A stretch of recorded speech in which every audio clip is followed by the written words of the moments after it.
If you want to enjoy an ice cream in the scorching weather, your old refrigerator is not cool enough.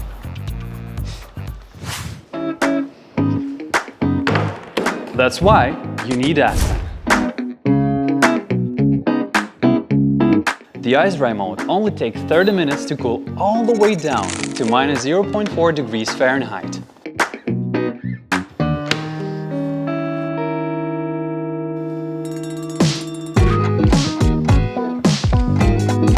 Oh, here's something even cooler. Well, we don't need this anymore. A light switchable battery is good enough for a short trip. And it saves space for more bottles of drinks or more burgers. And don't forget, the extra power supply is not necessary anymore.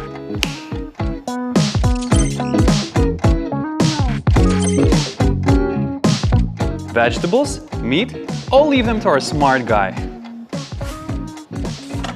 And of course, you can freely combine the freezer and fridge as you need. And if you're a group trip guy like me, hey, BougeRV, hey, then you really need that bigger guy. ASPEN has different models. Large one, middle one, and small one. And all of them could be charged by solar power.